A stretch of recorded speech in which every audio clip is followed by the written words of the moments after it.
The beginning of the 2022 World Cup in Qatar will also kick off another intense international sport, that is, pronouncing Qatar. To Arabic speakers and speakers of similar languages, the name of this year's World Cup host is a no brainer. However, to English speakers, it is literally one tricky letter after another. That's because even the word Qatar is a romanized version of the original Arabic word, which means each letter isn't exactly as it seems. Let's try our best to figure it out. How to say Qatar like a native speaker. American English speakers will typically say Qatar with a stress on the second syllable, which sounds like the word tar. British English speakers add an A sound more equivalent to cat and give more equal weight to both the syllables. However, the England's pronunciation are only approximations of the Arabic pronunciation, which uses a fuller sound for the Q and a blended T and a roll on the final R.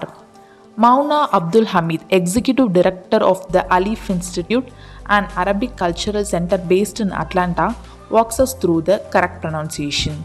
The Arabic word for Qatar actually only has three letters: Q, A, F, T, A, and R, A, she explains. These are romanized to Q, T, and R respectively, and unfortunately, none of them have a close English equivalent.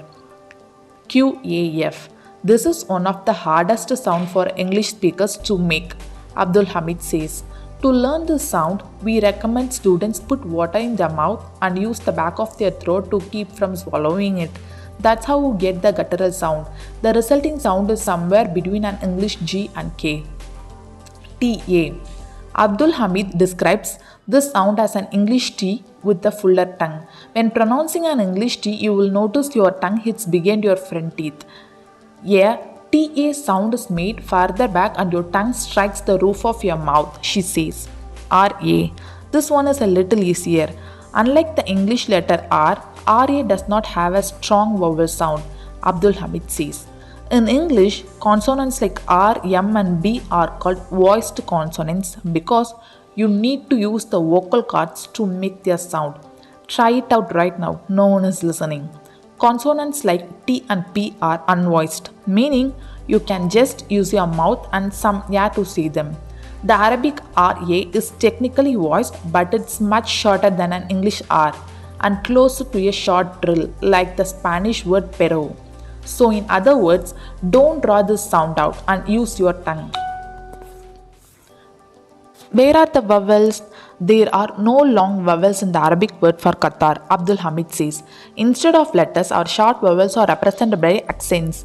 In an Arabic pronunciation of Qatar, the A's are formed further back in the throat, kind of how an American word pronounced alone. Where is the stress? Though, of course, the Arabic language employs stressed and unstressed consonants, Abdul Hamid says this particular word is equally stressed. It may sound like there is stress on the first syllable, she says, but that's because QAF is a strong starting sound. What does it sound like altogether? In the International Phonetic Alphabet, which assigns a character to different universal sounds, the Arabic Qatar is pronounced Qatar. In the Forgive Me, I have only a keyboard with letters of the Roman alphabets and no idea what IPA is. Translating the pronunciation would be something Qatar. How to say it like a non-Arabic speaker trying their best.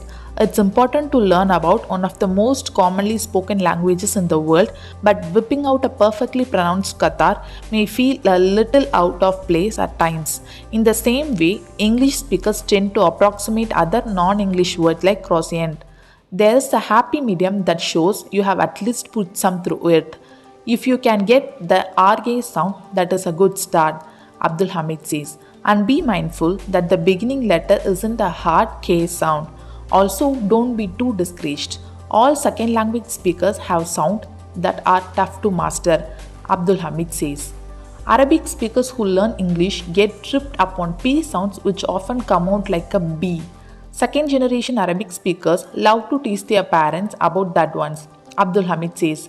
Now, once you have mastered an informed pronunciation of Qatar, you can move on the next most important World Cup event.